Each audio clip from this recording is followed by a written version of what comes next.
This is Jake Lawrence, and you're listening to the Jake Lawrence Podcast, an online weekly radio show dedicated to Chicago industry, technology, and thought leadership. Today's guest is Kyle Olson.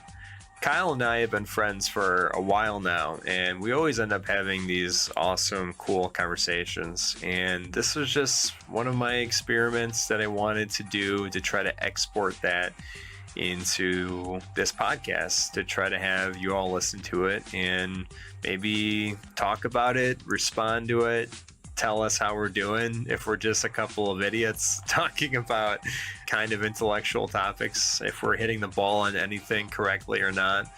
I know these types of conversations are hard, but they're really at the core of how I think, how I become motivated, what's my motivation for life, how do I live a life with grace, and all these types of questions that I think we kind of delve into. So without further ado, no ads this week, Kyle Olson himself.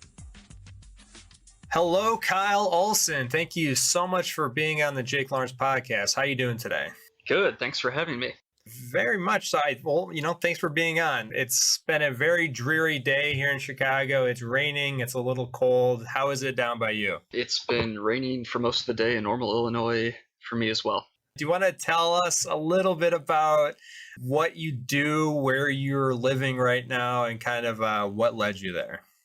Yeah, sure. I'll try to keep this as brief as possible because it gets into a story. But yeah, so right now I just started a new job. I am at Illinois State University as a research policy analyst, and easy for me to say, I guess, what led me here. Let's see. I finished graduate school last year in cognitive psychology, and data analysis isn't necessarily everything I was doing in psychology, but it was sort of the toolbox that I was working with in psychology.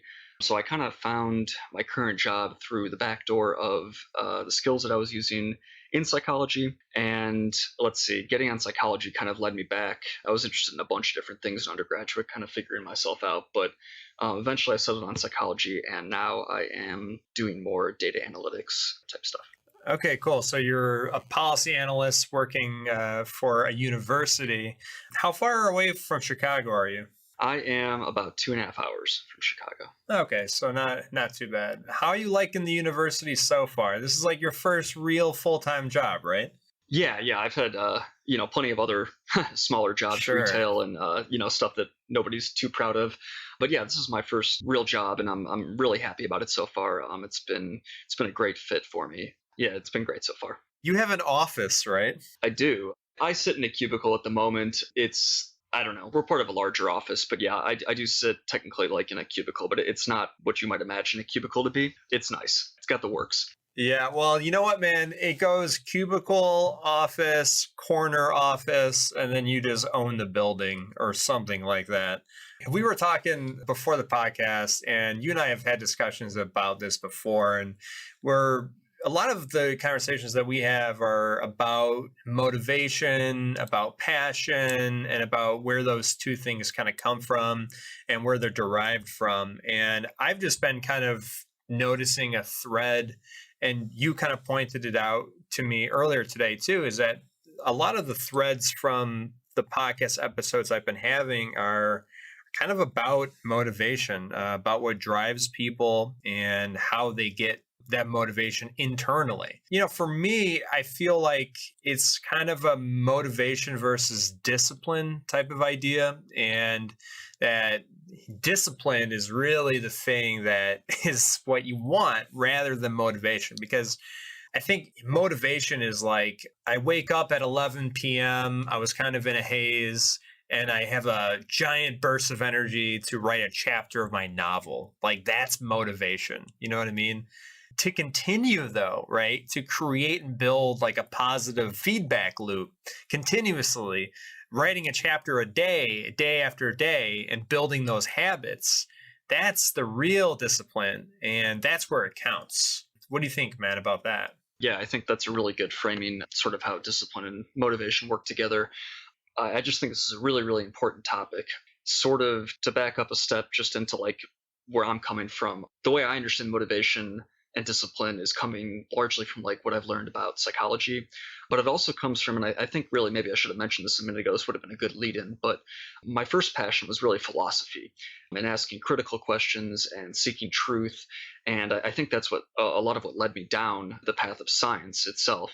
When I get into questions of motivation, discipline, goal setting, for me, what I'm hearing is it's largely a question of how should we live our lives, by what values should we live our lives, and so that's kind of how I'm approaching a lot of this. And so maybe it is and maybe it isn't a surprise when I say that I think discipline and motivation are sort of two sides of the same coin, in that neither one is really good without the other. But again, like, you can have discipline and motivation may not come easily, or you can have bursts of motivation, writing your novel as you were talking about. And I think you don't always have the discipline, like you said, to get it done, the project done in the long term. So my question is, how do you create that positive feedback loop where it's continuous? Is it just by, how do you cultivate it? How do you get the discipline? Is it just by building the habits? Is it by beginning small and then gathering that momentum? Yeah, I mean, I think it's both and all of the things that you mentioned earlier. I really like the idea of gathering momentum, or completing the loop, or because I do see these discipline and motivation as kind of two sides of the same coin. So my idea is that, like, structure, and this is what works for me, and I'm not saying this will work for everybody, but for me, what works is structured discipline. And so kind of like making a schedule the day before about everything I'm going to try to get accomplished in the next day, setting goals for myself, both in like the short term and the long term. These are all different ways of expressing, like a structured sort of discipline to your life. And I do think that discipline is a really, really critical part of being successful. It's only in the sense that discipline makes your life easier. And I think that's sort of counterintuitive. So I'm going to unpack that for a second. Like, most people say, well, I have to work harder to be more disciplined, and so it's not making my life easier. But I think the real, challenge to overcome in life is sustained momentum. And it's not having the momentum when you're really interested in something. Attention comes easy when you're interested. But it's having that sort of like sustained momentum, where like you're really motivated over a long period of time. Maybe it's getting that next promotion, or maybe it's getting through school, or there's so many different reasons why you might need a lot of motivation over a long period of time. But I kind of see discipline as, and like, structuring and setting goals and stuff like that, those are all ways to kind of hold yourself accountable. And I do think it actually makes easier to have those sort of motivational bursts, those spontaneous feelings of just like, I really am, in the mood to get this done right now. I think that discipline creates those situations more readily. And so I see them as sort of being like a yin and a yang type thing, where like one creates the circumstances for, the other to exist. Yeah, it's very easy to do the things that you need to do when you're super interested in them. But the thing that builds character is doing the things that you don't want to do day in and day out, and doing those things just excellently. And if you perform excellently with every task, even the tasks that you don't want to do, that not only breeds and cultivates discipline and creates this positive momentum in your life, but it also is an amazing character building exercise as well. Yeah, absolutely. I guess the other thing, we'll pause this for a second, and I do just want to interject a little thing. I was talking to Abdul Saeed last night on the podcast, and we were talking about how to regulate your emotions through meditation. And I have this quote, all right, on my whiteboard that I constantly look at, and it's from Sam Harris's book, Waking Up. And it's a book about meditation without spirituality. Take a listen to this quote, right? Taking oneself to be the thinker of one's thoughts, that is, not recognizing the present thought to be a transitory appearance in consciousness, is a delusion that produces nearly every species of human conflict and unhappiness. Yeah. Do you have any like initial thoughts on that? I feel like what he's getting at is he's kind of describing the human condition, if you will, and I mean that in like the human existential condition. This is where I'm coming from psychology. I think and I've struggled with this question a lot. I think it's complicated because so much of the way that we think about the world is functional, but we don't realize that it's functional. Like it's evolved that way, and this goes down, everywhere from like our biology, but then also like just in the way that we literally perceive, and the way that we construct colors, and the way that we construct like dimensions of space and time and stuff like that. Like all of it comes down to what is a functional way of getting at this external environment that we can't know through any other means but our senses. And so like I feel like that creates a certain condition, which we can call the human condition for what it's worth. To me, that I feel like that's kind of what Sam Harris is getting at. Is just that like everything is clouded by the fact that we're so dispositioned to see things in a certain functional way that it creates confusion when we really start to do deeper levels of like really meta-analysis, like referring back to ourselves and what like what that really means for our life and what that personally means for us. I feel like that's where you start to just creates a real conflict where it's like, wait a second, I'm just like everybody else. I'm suffering from the same existential condition as everybody else.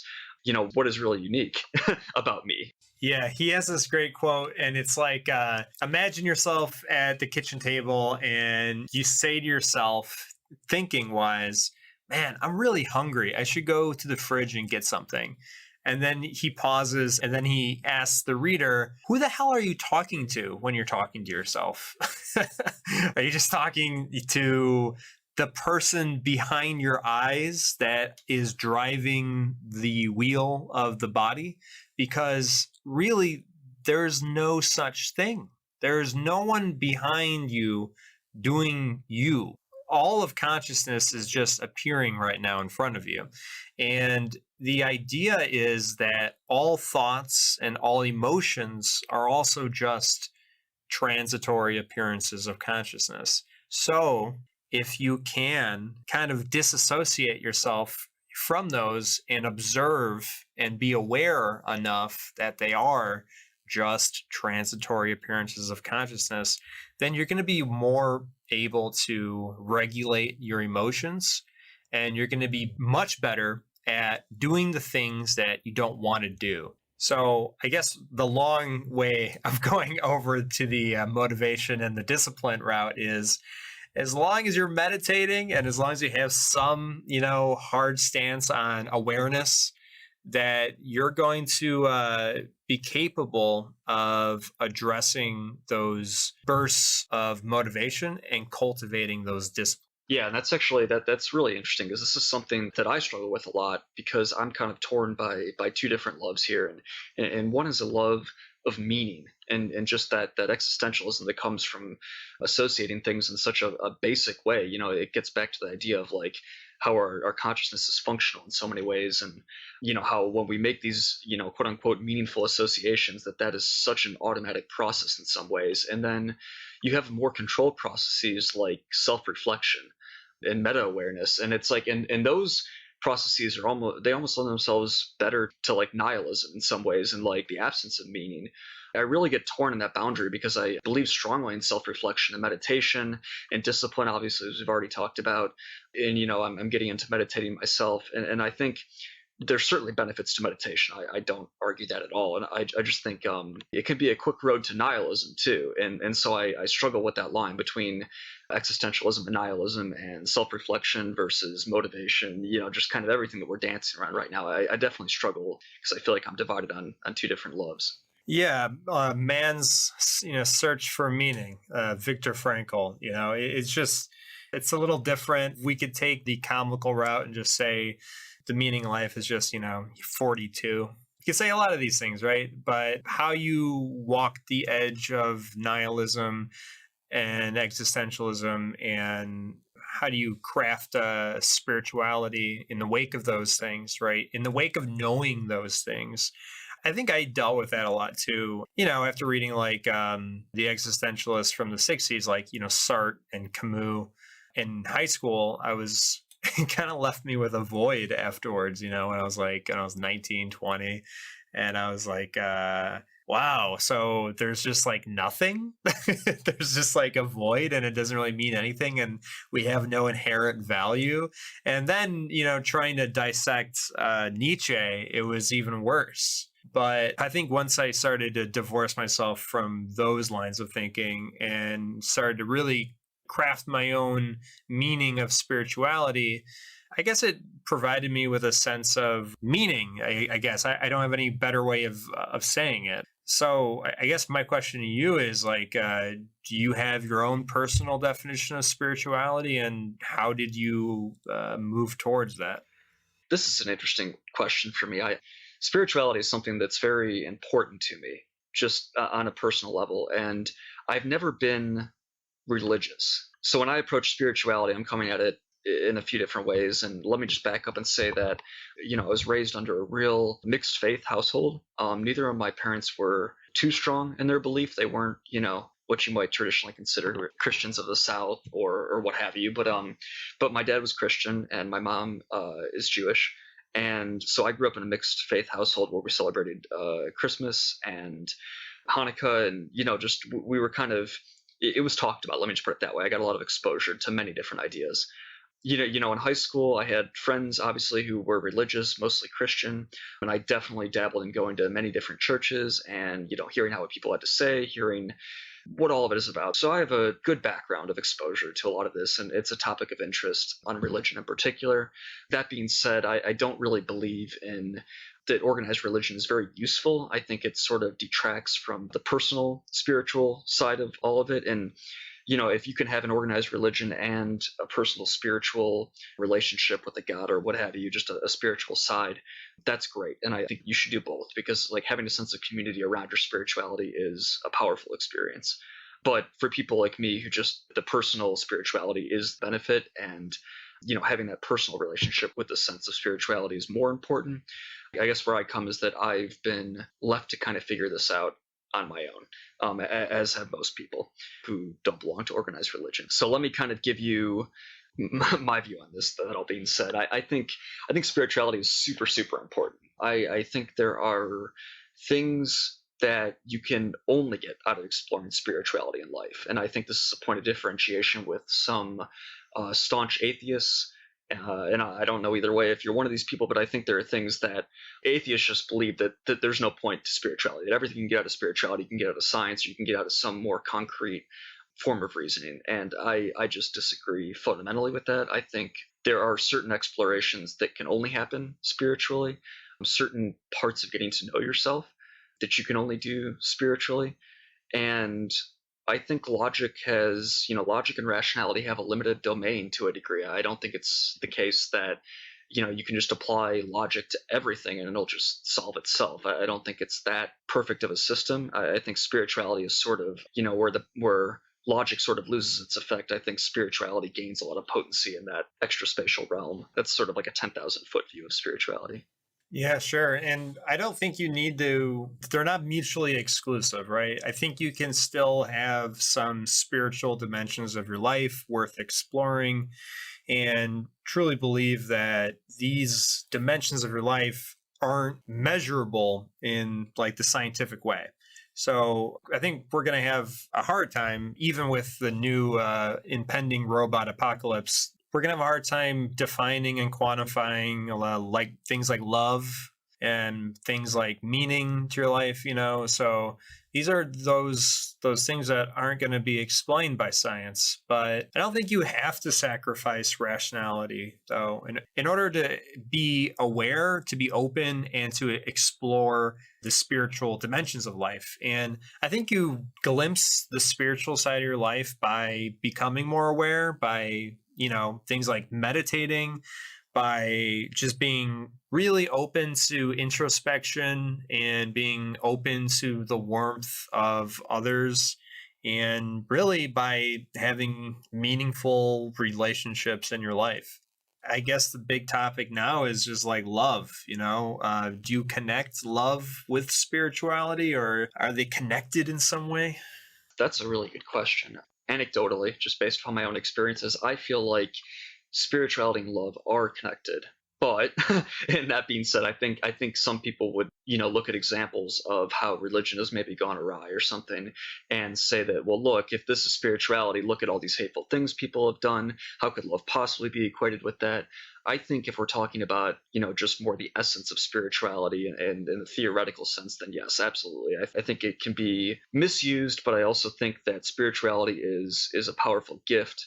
And I really want to go back to something you said a minute ago because I think it hit the nail on the head, and that is that there are things in life that you can't measure, and those things don't lend themselves well to rationality or to science or to those sorts of ideas. And I think that's interesting because that's exactly why I think rationality has a limited effect size, is because you can't measure everything, and even if you could, it would be too complex to really get at. But that doesn't, just because you can't measure it doesn't mean that it's not relevant, important, real, because I've heard that criticism a lot lately that, if it's not science, then it's not real. And I kind of disagree. If it's not science, it can't be measured. But that doesn't, to me, what's real is it goes back to fundamentally the perceptual experience of life, the subjective experience of life. And if people experience it, and especially if people experience those things in common, those perceptions in common, then I think for sure it's real insofar as we understand it. So I kind of take issue with people who say, like, if you can't measure it, it's not real. I think where if you can't measure it, it can't be really explored by science, something like a spirituality here. I think where that can run into trouble is it's not as accurate. And that's a consequence of not being measured. And so when we get into spirituality, you get people with beliefs that can be kind of weird. Maybe they're not quite perfectly aligned to reality, or maybe they're pretty biased in one way, but you can kind of see where they're coming from. I feel like that's sort of the risk of extreme spirituality, if you will, is that you can kind of find yourself on some absurd trains of thought or beliefs. So it is good to have a foot in the real world and be measured at the same time. But I also think it's a wonderful supplement. I think rationality and spirituality complement each other more than they necessarily conflict. I'm trying to struggle with this. Yeah, for me, I'm a strict materialist, right? Very strict materialist, actually. And so when I go into deep meditation, right, and I have this whole thing, I'll describe it to you. The way that I do it is every night I sit down in my basement and I put on some music, and I sit down cross-legged, and I usually have like 20 to 30 minute sessions. And the idea really is just like to get in tune with your breath, like deep breathing, and then to kind of just turn off your thinking of the day, right? Just kind of just to turn off. And I usually just go places like visually inside my head. To begin with, I'm usually in like a classroom, and I like to visualize a colored pencil. And originally, the very first thing I do is I set a theme for the visualizations in my head: red, green, white or silver. And then the thing that pops up usually is the color pencil. So it's like a red colored pencil, for example. And then I start to visualize me drawing a paper, the words red colored pencil, right? And then I start to add more components to it. And then I'm finally in a classroom. And then this is going to sound ridiculous to everyone who's listening, but I just burst out of the window and I fly into space. All right. And based on the color of the theme, I'm flying through like red quasars, and like I'm flying through like, galaxies and dust particles. And it's really like a profound experience, sometime of how deep I get into it. And at no point at all am I thinking about my job, about my finances, about my motivation of like going, further with my life. I'm completely in the present moment. And what I'm trying to get at is some people might ascribe a spiritual like take on that, right? If people that are prone to be saying, oh, I'm like so spiritual, man, like they might think of that as like one of the factors of being spiritual is being able to get into that mode, right? So I guess my question for you is like, what's a concrete example of like spirituality in your life? Yeah, well, so let me start with talking about meditation for a minute, because that's actually something I'm just getting into. And I say I'm just getting into it, not because the interest hasn't been there, because it has for a couple of years now for sure, but because I've actually had a really difficult time getting into those same sort of meditative states where I just let my imagination run wild. And I have a couple ideas of how that might be after listening to your explanation, which was really interesting. So, first of all, I have to say, Jake, that and we already kind of know this, I guess, between us, but I must think exactly oppositely of you in a very rational way because my pattern couldn't be more opposite. So like I spent all day daydreaming like that in a sense, but like it's never so focused on one theme or one object. So like I'm a really, really abstract thinker. And like I keep coming back to that, but that's really what it comes down to. And I fall into daydreams a lot, like almost like a feeler would, even though I'm a thinker. But like I do fall into daydreaming a lot. But my daydreams are abstract, and so it's like it's a splosh of this idea, a splash of that. I don't know. It's just like a bunch of different ideas almost. It's a sketch pad for ideas in so many ways, and like I merge all these ideas together routinely, and I just fall into like daydreams of it. And sometimes it's about problems that I'm trying to solve, so there's a practical focus, but sometimes it's literally just my mind wandering in some topic that I was talking about, within the week or something. But it's interesting that yours is so object based, as you were talking about materialism, because I feel like mine are very, very abstract, and they have like no foundation in reality beyond the fact that they're ideas I've been thinking about. But for me, that is meditative. Like daydreaming is meditative in a sense for me. And I think that's part of the reason why I've had so much trouble when I physically sit down and try to like be disciplined, about getting into a meditative focus. I've been focusing in the same way like I daydream. And I think that works for people. As in your case, it seems like that's kind of how you get into that mode, and that works for you. But it's never worked for me. And just recently, to kind of bring this full circle with meditation, I feel like I've discovered something. And what I've discovered is because I'm so inclined to fall into daydreaming, I almost need to actively work against my own tendencies to get into that meditative state. And what I mean by that is I'm super intuitive. And so for me, what really gets me out of that intuitive mind and out of that abstract thinking and out of that daydreaming sort of perspective is to focus on my senses. It's weird because I've never focused much on my senses. I've never been a sensation seeker per se. I've never really been extroverted. I don't really, it's definitely a weak point for me. My senses are a weak point for me. And I think that's why when I focus on my senses, when I meditate and I focus on just like being, that's what makes me feel present, is just feeling the air on my skin. It's feeling myself breathe. It's realizing details about my, like for example, I wear glasses, and so I have glasses on my face, but I don't think about that 99% of the time during my day, because I'm busy. So it's just thinking consciously about the sensory details that really seems to bring me into that meditative, Yeah. that spiritual Hey, state. let me pause you for a second. The way that I was describing to you that I meditate, that is categorically wrong. That's categorically and patently absurd of a way to actually meditate. And of all the readings and all the books I read on meditation, no one is recommending that way. So what everyone is really pointing to and everyone's kind of leading to is exactly the thing that you're saying, is they always begin with try to focus on the breath, right? Focus on just the very nature of breathing itself. And then try to focus on the very instant you start to inhale, and then the very instant you start to exhale. And then once you get done with that, start to focus on how your back feels and how your toes feel and how your fingers feel. And then take a moment to kind of like not to feel the contours of your face without touching them. You know what I mean? Right. Yeah. Absolutely. So that's exactly what you're saying. Yeah, I think we're on the same page, but you're doing it correctly and I'm not. Well, yeah.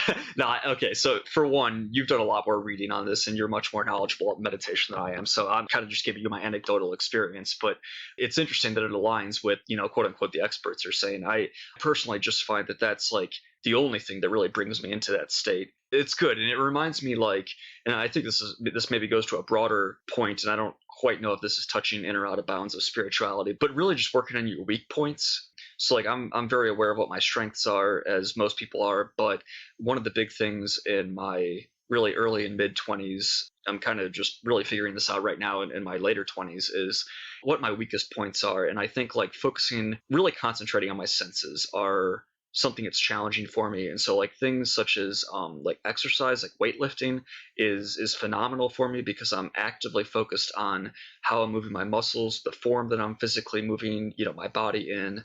Meditating, where I'm just sitting there in silence, and it's almost like it's the absence of sensation that causes me to focus on that sensation in the first place. And anything that really like brings even people who are sensory focused, I found can really help bring me out of it and really like practice, those weaker areas. I think that's really critical for developing character, and I think that's critical for being happy, just to go there. And it's probably critical in some sense for a spiritual exploration if that's something that you're pursuing as well. Yeah. And just to talk a little bit more about meditation, the goal of meditation is to be like perfectly present. And the way to do that is by not really thinking at all, by not having a thought, which is really difficult. It's extremely difficult to like turn off. You know what I mean?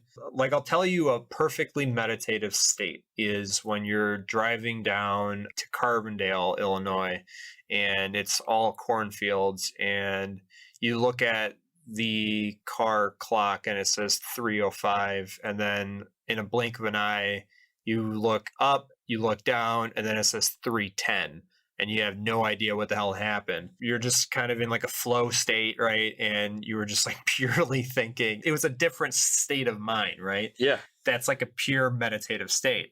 A little different, but I think you get the point. But one book that I read said that trying to access that part of your mind while meditating, they call it like a flow state, right? I guess like we're all kind of like capable of doing it whenever we want, but it's easier to when you have more of an advanced meditation background. And they compare it to like looking at a sliding glass door, and you see out through the door, right, to the background, to whatever's behind the door, right? But if you tweak your focus a little bit, you see your reflection within the same glass. You know what I mean? Oh, okay, sure. So it's like trying to find the blind spot in your headspace, I guess. Yeah, I'm finding this really, really interesting because like that's exactly it. Like your blind spot, your weaknesses. I feel like those are maybe different ways of we're talking around the same idea, but it's interesting because like so I'm familiar with flow like from a psychological perspective where like how it's defined in psychology at least, and I do think, I'm not saying you're using the wrong term, I do think that's the right term to describe meditation, but in psychology they define it a little bit differently, and they talk about how you get into a state of flow when your abilities meet your level of challenge. And so in other words, anytime where there's a good match between what's being asked of you and what you're capable of doing, you tend to get into that state of flow. I love flow. I think flow is one of the greatest feelings in the world. It's when you're being adequately challenged, and everybody, because you're focused. And I think that's why people get into it, is because you're focused, and everybody wants to be focused, but it's really hard to be focused when you're distracted by everything in the world, myself included. It's really hard to be focused when, frankly, the world is just confusing. If everybody had perfect comprehension of what was happening to them, we might all be a lot more focused on the right details, but it's difficult to kind of get your head around it. So this is coming from an amateur, in somebody who's interested in meditation, but from an amateur nonetheless. And so I think what I get hung up on is I sit down and, I tell myself, okay, now I'm going to try to get into a state of flow. And but then I sit there and like, I'm not actively asking myself this, but I'm thinking it, to myself, like, as I'm reflecting on this, what's challenging me? How can I challenge myself really as I'm sitting down? And what are my abilities, or what are my capabilities when I'm just sitting there? It's kind of like a different way of thinking about yourself. And so, it's just kind of like translating, like, okay, I'm sitting here now, and I know what my abilities, and I know what the challenge is, like in daily life, like in work, or friendships, relationships, what have you. I know what the challenges and my abilities are there. But when you're in that presence of nothingness, if you will, or that spiritual sort of voided place that you can go to, I just feel like it's sort of, okay, I'm here, what do I do now? And that's sort of like the challenge of getting into meditation. Yeah, I think there's a couple different people that do meditation. There's the ultra rationalist like you, who are completely like neutral and observant and objective. They're like, okay, I'm here, what do I do? And then there's the skeptic like me, who goes into it And it's like, yeah, I don't think this is working at all. And then, though, there's the, how do I say this without being too degrading? There's the person that's like really optimistic about being spiritual. And so they'll kind of trick themselves into thinking that they're having a really deeply meditative trance or something.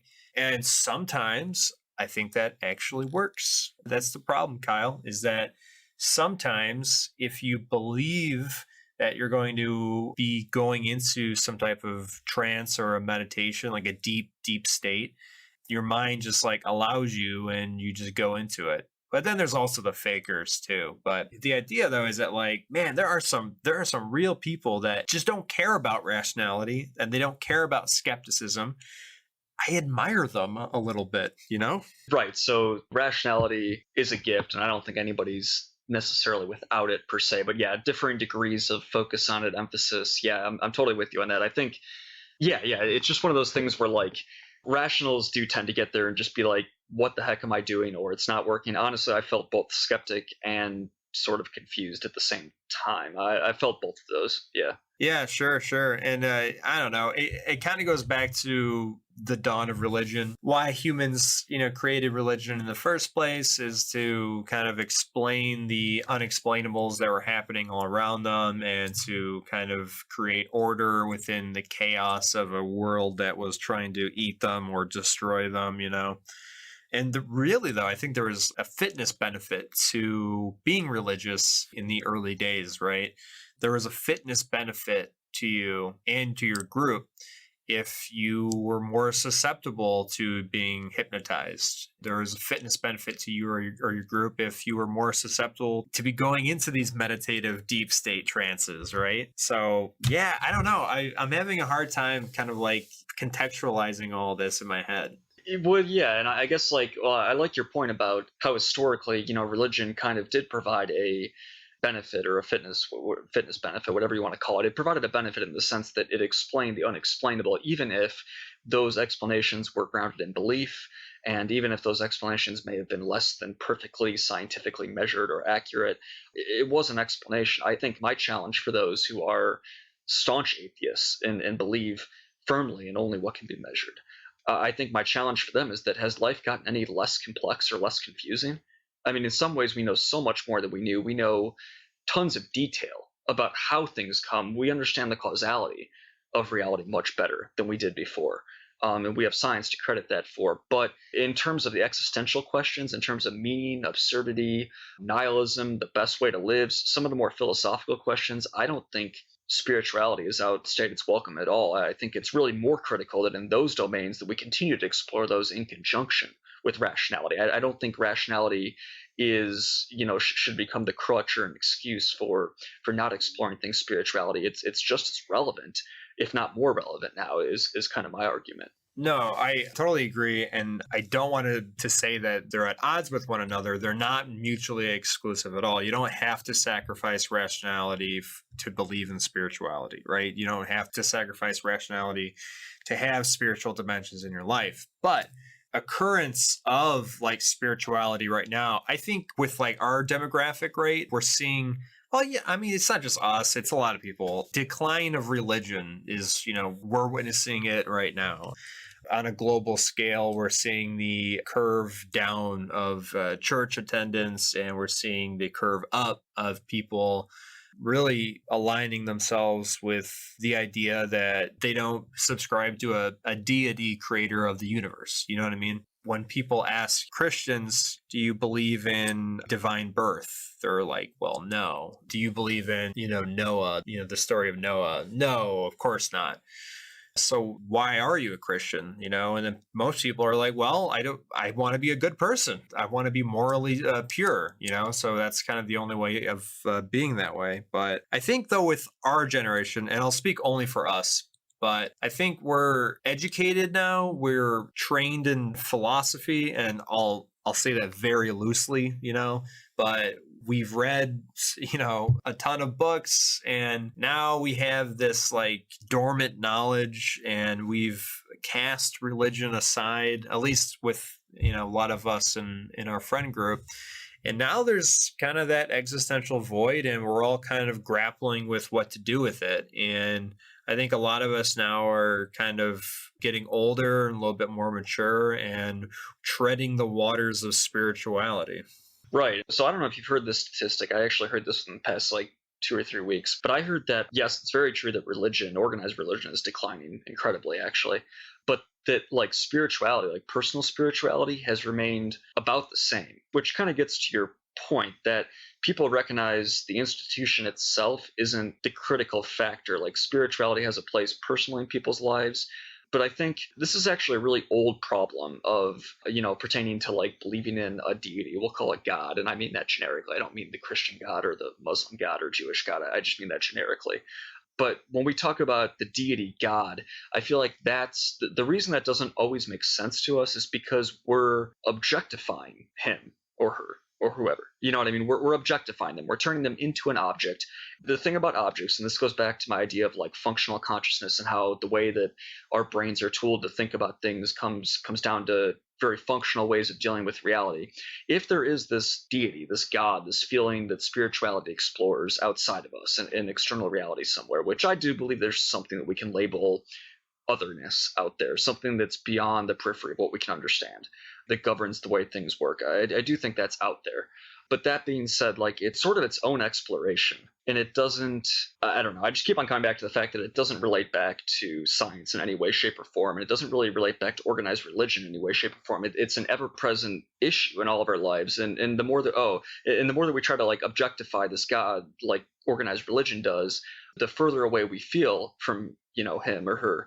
And I think this is why you see like in Christianity a big push for personal relationship with a God, because they recognize that it's not being put into human terms, that it's too abstract when you try to objectify this benevolent God or whoever, just this really complex God. It's really a complex picture of benevolence and suffering, and I can't rationalize that. I can't get my head around the big picture, how a God like that even makes any sense.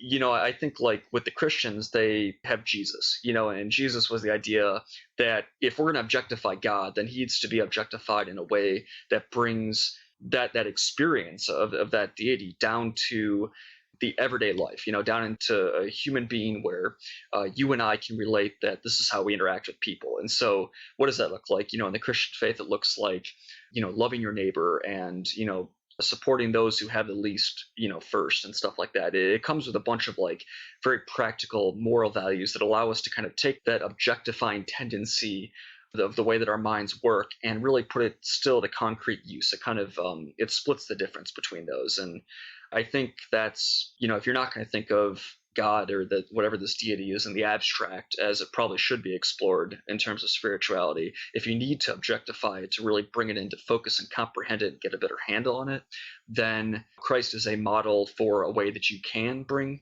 the God down to a personal level. I don't think it's the only way. I think there are plenty of other practices. Just to throw out another example, like in Judaism, it comes down to the way they practice life, the values they live by. It's less about the organization of religion, but more about the way that you live and express those values, whereas Christians believe in the literal person called Jesus Christ. So there's different ways of getting at it, but I think ultimately it comes down to bringing down a very abstract exploration that is spiritual of everything that is beyond us and bringing it down to kind of a way that we can comprehend it. Yeah, sure. And I think every religion does that in its own way. I was talking to Abdul last night, and he's an Orthodox Muslim. I think Islam does that as well. But I think though that there's a big difference though when we're talking about this, and it's having that indoctrinated set of beliefs. Though that kind of, when you do bring it to that level of the personal Jesus, as Depeche Mode says, it kind of comes with, in that territory, an indoctrinated set of beliefs, and which affects your thinking and affects your behavior with other people, which is, I think, what turns most people, like our friends, off from organized religion like that. I just kind of want to say to the audience, it is possible to live a good, fulfilling, moral way of life without subscribing to an indoctrinated set of beliefs. And more so, it's okay to question those beliefs as well. I know that there is a lot of people that are in a household or in a community where you'd be completely shunned if you were talking like this. You and I, Kyle, have blessed, if you will, Kyle, in the sense that we can talk openly about these ideas and these beliefs and not be shunned, not be exiled, and hell, in some communities, not be killed, you know? Sure. Yeah, I think that's a privilege in the finest sense. It's really important to be able to talk about these sort of things openly. And I get, I don't know, so many ideas were circulating through my head as we were talking about that. Yeah, I really think it's critical, and I really think everybody kind of explores it in their own way. And I think it's very, very important to be open minded toward other people's beliefs, even if they sound crazy. So this is sort of my, I guess the way I see it is that, like, everybody has certain tendencies and things they were exposed to and ways of thinking that they're growing up. And there's a lot of overlap between the tendencies for the way that you think and then what your beliefs are. And then from where your beliefs are, how you treat people and how your morals fit into all that. So I just see a lot of overlap. And I kind of feel like how you treat people is what people see, but the beliefs aren't always as crazy under the surface as you might be led to expect. Sometimes they are, but I think they're often very valid points that we just don't understand because we're so polarized, or we're just coming at it from such a different perspective. And so I'm going to take the perspectives approach here, which is that all beliefs are indoctrinated to a certain degree. In other words, every belief has a foundational perspective, and no one perspective, although I will say some perspectives are more inclusive than others, no one person's perspective is the whole picture. On a more theoretical level, I think the more people you have contributing, the more different perspectives you have contributing to a single idea, the more accurately that idea is going to reflect reality. And that simply comes from the fact that it's functional dissemination, man. Everybody has a different way of seeing the world, and everybody sees it to their functional advantage. I guess we can say it that way. And so, like, whereas I'm a very structural thinker and I see, the world in terms of abstract structure, patterns, intuition, whatever. If that was seriously the truth of the world, A, my perception would never be wrong, and neither would anybody else's.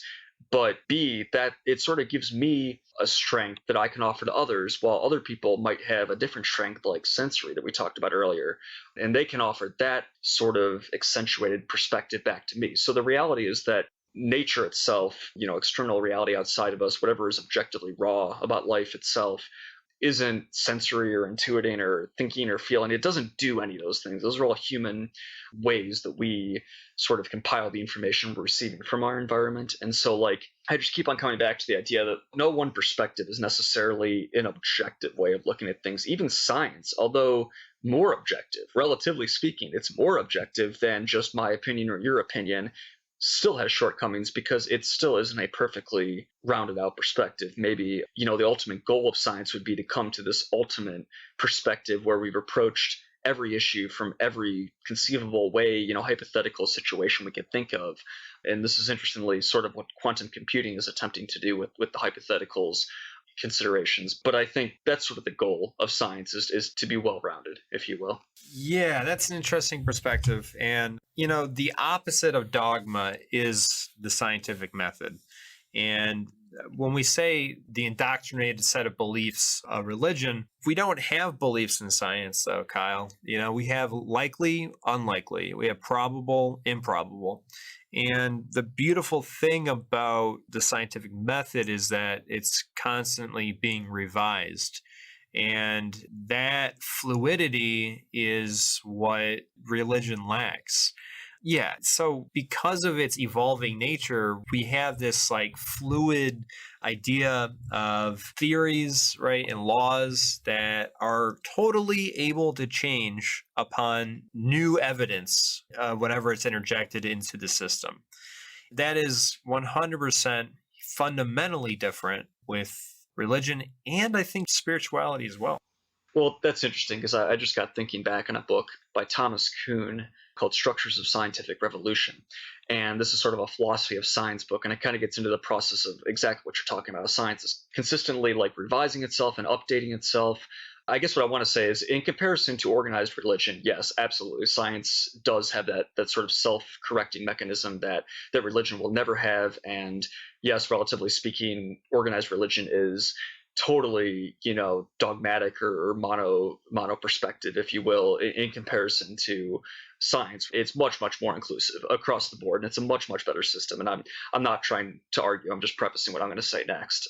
So I do think, though, the challenge in science is that there is dogma in science. So in a perfect, and this is coming from my experience and what I've witnessed, but there is dogma in science, and nobody really likes to admit it or talk about it. But each discipline not only has their disposition. So just to throw out psychology for an example, like cognitive psychologists see things differently than social psychologists.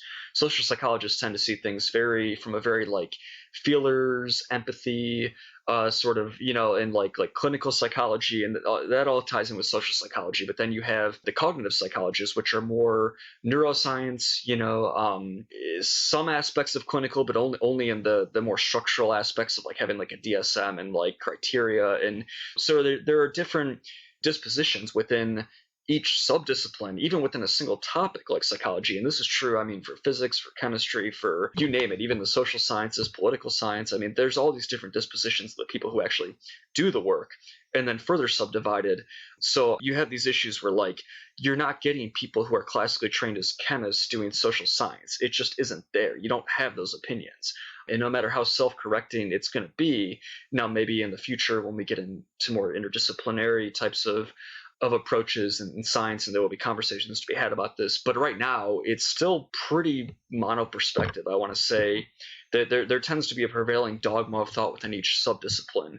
And I'll throw out just one example quickly. I was in and I hope I'm not upsetting anybody with this because I'm a big proponent of diversity and inclusivity, but I was in a graduate level course on diversity. And almost in a complete irony, I say this having taken like 20 or 25 other classes in graduate school within the same 2 years, that was my least diverse and least open, like course that was least open to other ideas. And it was the course about that. I'm passionate about this. Is something I'm interested in. Maybe it was a freak case, but there was sort of an irony there that there was a dogma to the way that things were viewed in that discipline, and it was pretty closed off to people who have differing opinions. And, maybe that's an artifact of just who's doing the research, who's been interested in it so far. I think maybe as diversity and inclusivity gains more popularity, there'll be more perspectives that are interjected into that. And I really hope it's not the fact that they're just not interested, because that would be very ironic. Let me just put it that way. So I don't mean to rail on that, but I do think it's interesting. There are certain subdisciplines, and I think that one has a reputation for it so far, that are just sort of their own little niche thing. And I could think of other examples too, like niche programs in like agricultural technology, or some like computer science type things, where it's just you're getting a certain type of person who thinks that way, and their dispositions are so strong that there does seem to be sort of like a group think or a set of group beliefs that are governing, at least when you compare this. And I say this all with a grain of salt, because at least when you compare this to the bigger picture of all perspectives across all disciplines. I understand where you're going with this. And I think the distinction, though, is you're saying that all of the fields of science have dogma, right? Like the domain itself has dogma. Science has dogma. I don't think it's true, though. I think scientists have dogmatic beliefs. Right. And scientists lack the multidisciplinary approach, not the entire domain of science. So I think that's a giant distinction to make, and I will mark that as a disagreement that you and I have for sure. For sure, the diversity class, I've heard other stories like that too, man. You're not the first one to say that. Right. I've heard other stories myself, and then I experienced it. I think maybe we're not disagreeing, though, so much as just saying, like, because I would agree with you, it's the scientists and not the science, but the scientists are the ones that are making the decisions that end up going in the science. And oftentimes it's sort of a forced choice. It's like we have a theory that we think applies to this. And, my dogma drives which theory I pick to explain something. And the theory has very concrete predictions that should play out like this. As a scientist, you have a lack of options sometimes if you start walking down a certain road. And so while I agree it is the scientist, I don't know. I just feel like the scientist holds a great deal of influence in science, the process. That being said, I think the way that maybe the divide is you're looking at it more theoretically and I'm looking at it more practically. And I don't disagree with you on a theoretical level. I think there's also, I've been exposed to the practical side, so that's sort of what I'm complaining about at the moment. I totally understand. I get it, and I've heard that from a lot of people too. Okay, so I want to table this idea right here. And I think the next logical step in this conversation is to remove the scientists from the science by way of robots and AI. And we'll talk about the implications of that after. I wanted to get into this as well because I know you and I have had these conversations before, but we did briefly touch the idea of love before and how it kind of influences spirituality. But I wanted to ask you, how important do you think intellectual compatibility is in a romantic relationship? Yeah, so this is a question that you had posed to me sort of in advance, so I could do some thinking on this. These are not all off the cuff thoughts I just want to throw out there. But in some ways, I went back and forth on this. This is a really good question, I think, because my experience is that I'm looking for somebody who's intelligent and self-motivated, and I haven't had a lot of success in dating, let me just say up front. So all of these things that I'm talking about are because I have a theoretical interest in romantic compatibility, and I mean the compatibility itself, not so much how this applies to my life, because clearly if that were the case, I'd be much more successful at it. So these are more like theoretical explorations. I just want to throw it out in advance. So intelligence, right? Is it essential to match on intelligence is essentially the question in order to have a successful relationship.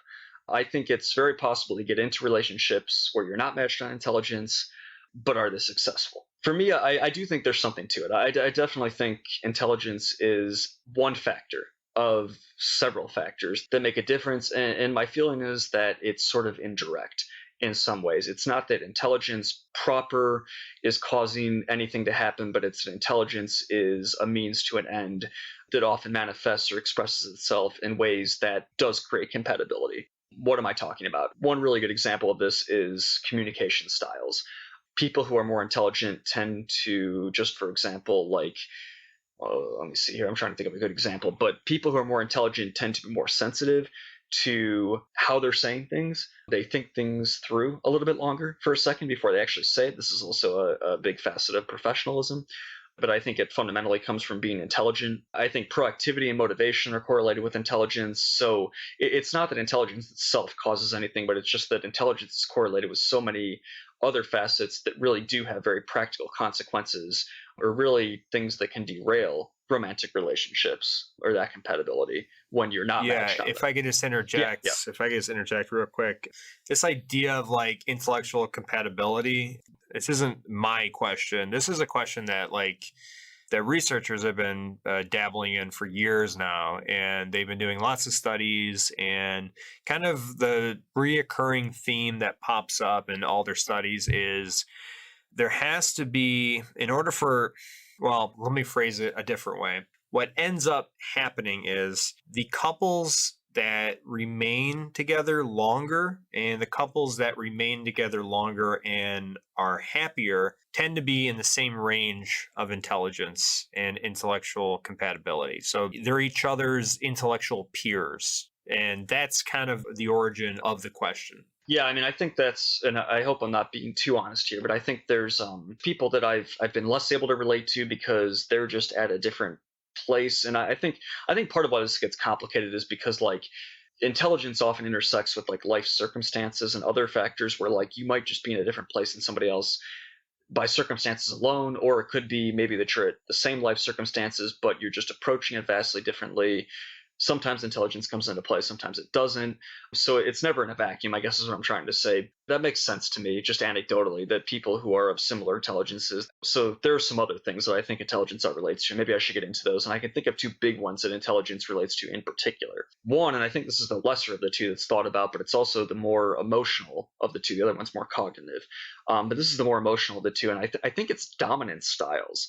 And people don't think about like when I say dominance, I don't know what comes to people's minds, but what comes to my mind is like monkeys, and like dominance culture and just like, alpha king and stuff like that. And just, whatever. There's a whole culture that comes along with dominance that I think because of our social pleasantries and politeness and just a bunch of other ways that we kind of mask our masked dominance within our culture, it goes under the radar, but dominance is still a thing that we deal with in a very tangible way in everyday life. And I could talk about that. Are you talking about like the alpha male or what? I'm talking about your disposition for dominance over others, and it feeds into how agreeable you are with others. So, like, if you get into a confrontation, do you need to be right? Do you know that you're right?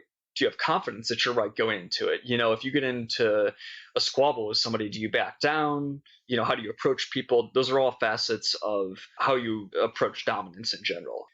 For me, I tend to be pretty forward leaning in that sense. I don't know if dominant is the word because I'm not always successful, but I do tend to be pretty aggressive in that sense. So, if somebody challenges me on something, I'm not going to be rude to them, but I will have the discussion. I won't shy away from it.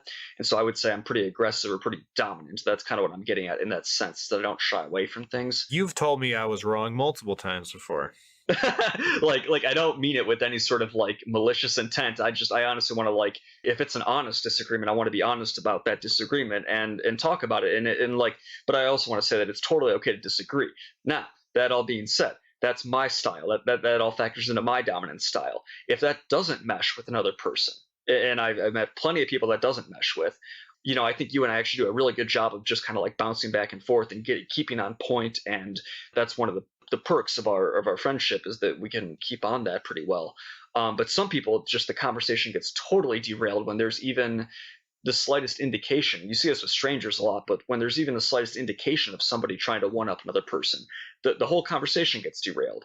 And it can be a big hindrance to relationships when one person perceives an aggressive act and it's just, it's the way they are. They don't mean anything malicious by it, but if it's received in a malicious way just because the other person might have a different dominant style, that creates problems in relationships. So on an emotional level, I think that's really, really, really important, that you both approach the relationship in the same way, that that when the other person says something, half jokingly or sarcastically, that you get where they're coming from, that you're kind of on the same page emotionally as them in that sense. Oh, yeah, definitely. I know exactly what you're talking about, man. And as far as like intellectual compatibility goes, I thought that Gina, my wife, was my peer intellectually for a long time. And it took me about 12 years to understand that she is leaps and bounds smarter than I will ever be.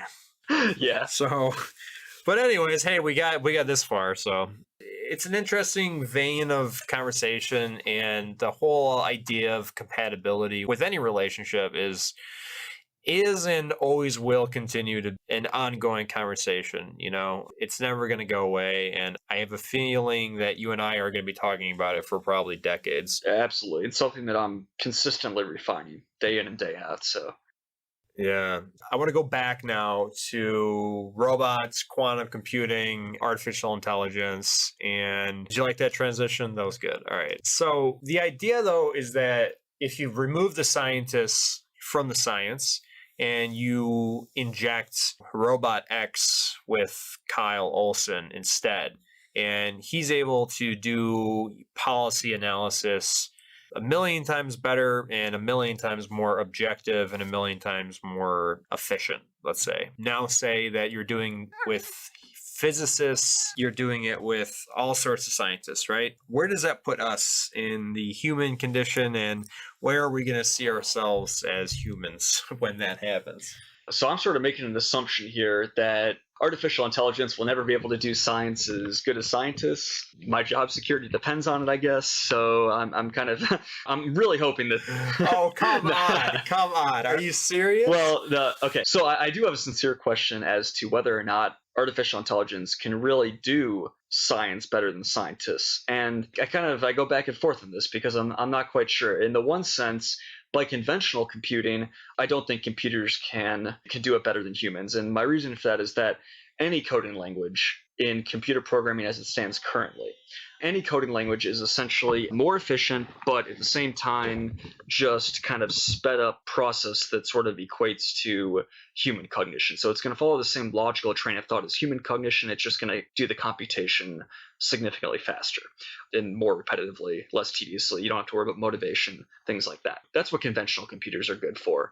With science, there's judgment calls involved. And so when we start talking about judgment calls, computers, as we conventionally know them, are are not really good at making judgment calls. That requires an actual human being to make that judgment behind the scenes and essentially put in that forethought into the code so that the code makes the right decision in the right context when the problem comes ready to be solved. So that's all fine and good, but it's not very smart. So the question is, how can we create smart scientists that are both more objective, but also are able to take real problems and, kind of make continual progress in the same way that a scientist might at their job every day. And so with this, I think this is really where quantum computing is going to come in, because I should say quantum computing in conjunction with neural networks and a lot of what's coming out of computer science very modernly. So if you're not familiar, for anybody who's listening and not familiar, like a neural network is essentially a computer network or a computer system modeled on the computer that you kind of give it a structure and you give it some base information called a training set. And essentially the system learns itself. You can think of it like an artificial intelligence or an algorithm, but it essentially like learns on its own based upon that training set. What are the most efficient ways to work through that calculation? So it kind of builds its own custom algorithm, but it does it as a facet of or as a product of how quantum computing works on a more like molecular level. In sort of, I only have a real rudimentary understanding of how quantum computing is different from conventional computing, like in terms of coding and everything I was just talking about. But essentially, here's how it's been explained, and I've heard it explained, and here's probably a good way of thinking about quantum computing. So like if a traditional computer is very linear in its logic and in its thought of being able to, when this situation comes up, do this, and when this situation comes up, do this. Quantum computing essentially takes that same base line of thought, like it's going to run through that same linear sequence in one dimension, but at the same time, it's running through sort of like literally an infinite number of parallel dimensions to that single linear dimension. And all of these parallel dimensions, they're what you can think of as like all the hypotheticals or all the what ifs. So what if the situation was a little bit modified in, the first part where it was kind of like this instead of like the way that I programmed it in the generic form? That's one set of computations going on at the quantum level. And then there's other hypotheticals that are being computed at the exact same time. So whereas it still follows a general linear coding scheme that, if the situation comes up, do this, the code is written more generally, and the quantum computing takes care of more, literally an infinite amount of hypotheticals. Whereas in traditional computing, those hypotheticals aren't considered. It's just when this very particular situation comes up, answer with this particular. Quantum computing kind of allows us to generalize algorithms, if you will. And then you can kind of see I'm coming back full circle to artificial intelligence and these neural networks. If you think of those as just being algorithms that teach themselves or customized algorithms, in essence, what we're saying is we can create customized algorithms that follow a sort of a problem arc, if you will, but then the solutions will be in terms of all like solution sets. So the solutions won't be finite, but they'll be based upon the probability of the most likely outcomes, from that problem's arc. Are you following what I'm saying? Yeah, I'm following what you're saying. It's a technical definition of artificial intelligence using quantum computing. Yes. And what we're seeing already, though, is clear demonstrations of really smart artificial intelligence without the need for quantum computing. And, just take, for example, Facebook. Facebook is the best example of one of the smartest AIs in the world right now. There's a very good reason why you see the things you see on your feed, and it's because of the Facebook algorithm. Another great algorithm is called, or rather, another great AI is called AlphaGo.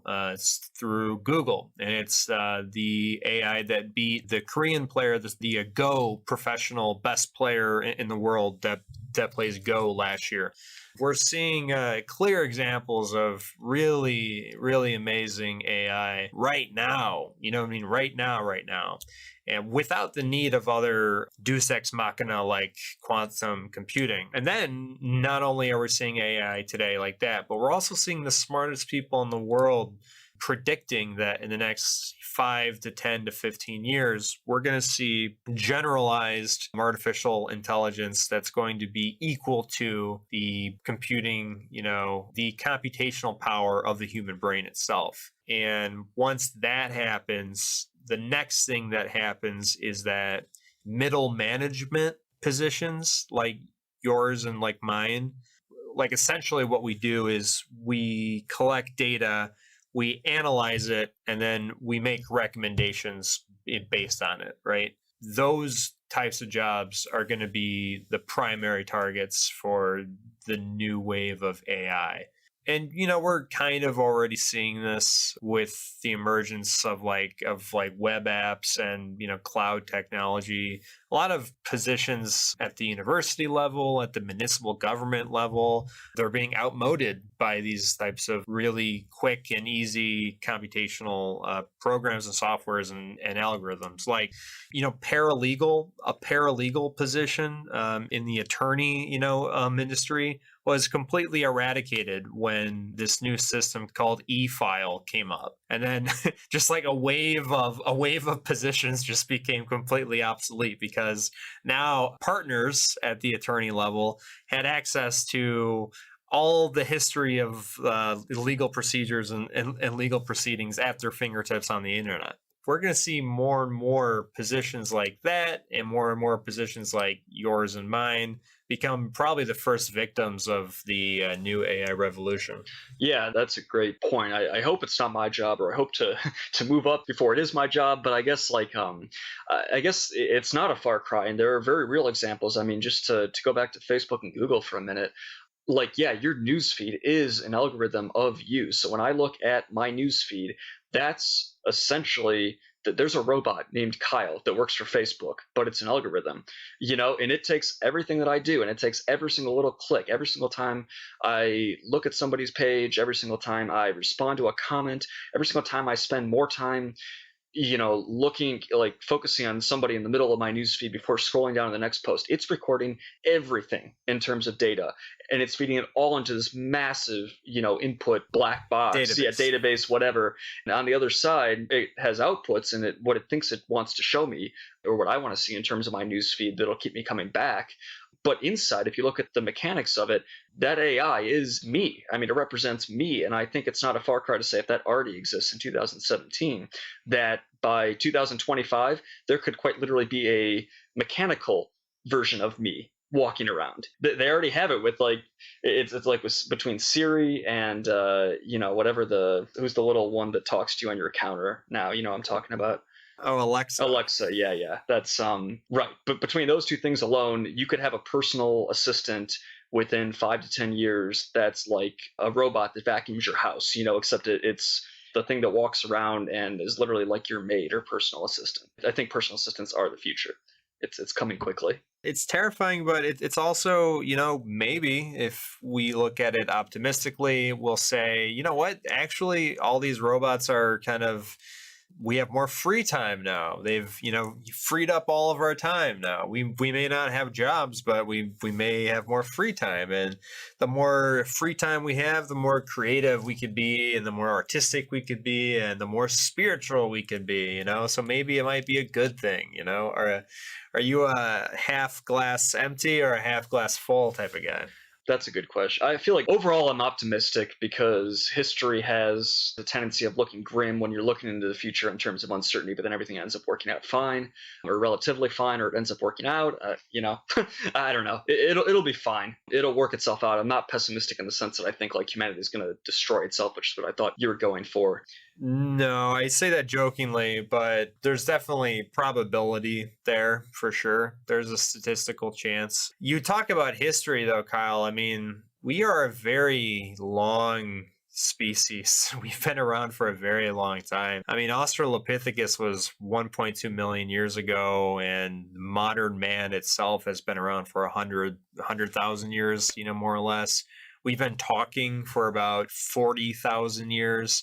We've had agriculture for the last 4,000 years, and really only our modern technology, really, if you think about it, has only been growing for the last 200 years, come the Industrial Revolution.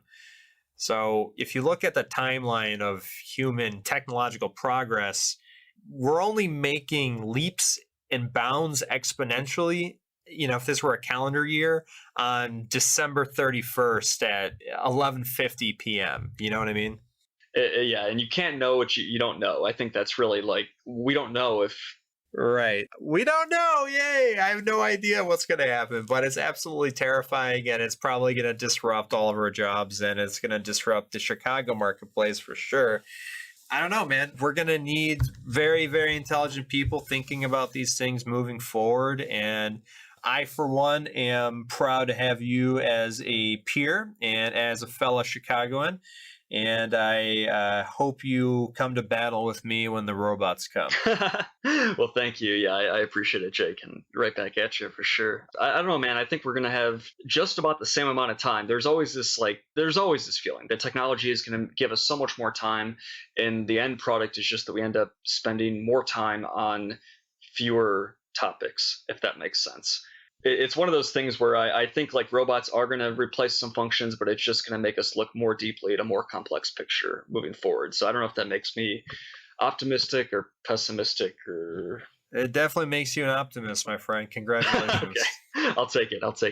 That's good. Well, hey, before we move into the Lonely Island phase of the show, any parting advice that you want to say to the audience with any topic that we've covered tonight? Just any parting advice. Oh my gosh. Yeah, we talked about a lot of different stuff. I mean, I don't know, this is a really heady podcast in some ways, and that's a great thing. I think these are really interesting topics, but I hope that we've also, kind of been able to bring it down to the experiential level, because while I really enjoy discussing, theoretical aspects of all these different topics, and they're important, you should discuss all of it. It's great. I think they only have so much relevance as we can bring them down to our personal lives. Maybe that's my parting thought, is that understanding things is great, but being able to bring them down to how it affects you and others around you, and that sort of personal experiential level is really critical. Beautiful. Thank you, Kyle, for sharing. And thank you for talking and bringing up all your interesting thoughts. It's been a blast. But now I must launch you into a lonely island, onto a lonely island where, I don't know, I'm picturing you in the Pacific. You're 3,000 miles away from everyone else, and it's just you and a bunch of palm trees, right? That sounds nice. And you could only bring one book with you. What book would that be?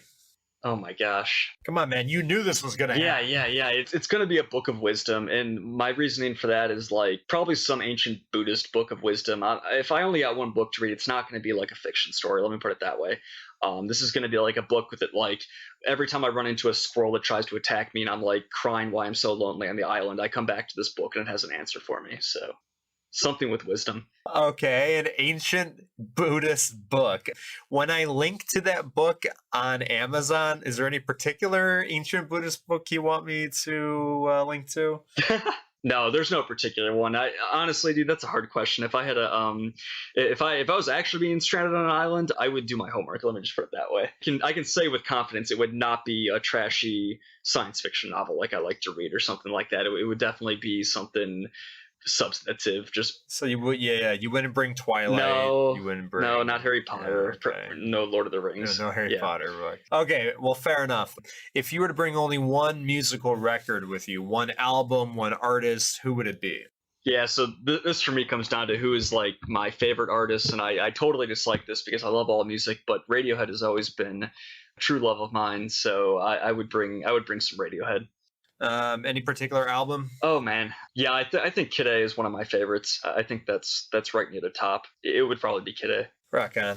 All right, cool. And if you were to capture the essence of a website and put it in your back pocket and bring it to you on the Lonely Island, which website would you bring with? Actually, I was like, wait, what? And then that's like a surprisingly easy question because it's Google. I just want Google. Everyone is like cheating on this question lately. It's either Wikipedia, it's either YouTube, or it's either Google. Okay, well, it's Google, man. Like, I mean, come on. Like, what do you want from the internet? You got Google, you got everything. How could you not? I know. How could you not do Google? Okay, but if you were to capture the essence of a mobile app, which app would it be? On an island? Yes. Probably a dating app. Okay, that's the best answer I've heard in a long time. Thank you. Fair, yeah. Oh, that's awesome, man. And one TV show that you would bring? I just wouldn't bring the TV, but no, I hate TV. Sorry, I'm not a big TV fan. That's all right. One of my guests, I brought up the app question, and he's like, "Yeah, I don't do apps." I mean, like, I don't do apps, but at least like I use apps. Like, I literally don't watch TV, so I really like. I don't have any shows I'm vested in right now at all. Yeah, that's Teach their own. I'll do all your TV. I'll do all your TV watching for you. All right, Kyle. Please, do entertain yourself. Be entertained for me. I wish I liked it more. I can't get into it. I have a hard time. Well, this is where I call you a hipster. But Oh man, I'm trying to be more professional. Well, hey, listen, Kyle, thank you so much for being on the show. I think we explored a lot of really interesting topics. We talked about meditation and motivation and discipline and meaningful relationships and spirituality. Spirituality and meditation for a long time, actually. And then we kind of topped it off with some prescriptions and predictions for the robot apocalypse. So I just wanted to thank you for your time, Kyle. It's been a blast, and I hope to do this with you later in the year as well. Okay, yeah. Well, thank you very much, Jake, for having me. I really appreciate talking with you today, and I agree. I think we talked about some really great things. Hope anyone listening, you also had a good time, enjoyed listening to us, and thanks again for having me. All right, that was Kyle Olson, and this is Jake Lawrence. And if you had forgotten, you are listening to the Jake Lawrence Podcast, a weekly online radio show dedicated to Chicago industry, technology, and thought leadership. That was Kyle Olson, and I think that was a very interesting and engaging conversation.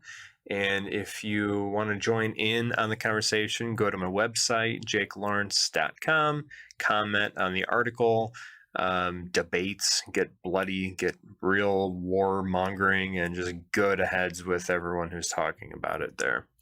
Or just try to be cool and respectful. Or you can comment on YouTube, or you can join in on the fun on Facebook or Twitter. All right, guys, that was it. That was the entire episode this week. I hope you come back for more next week. Who knows who we're going to have on? We got a ton of people coming this month and next month. We have guests all the way planned out to mid-August at this point right now. I don't even know when this is going to be airing, so who knows? Anyways, hopefully Trump hasn't killed us all. Anyways, hope you guys have a great week. Love ya, and I'll talk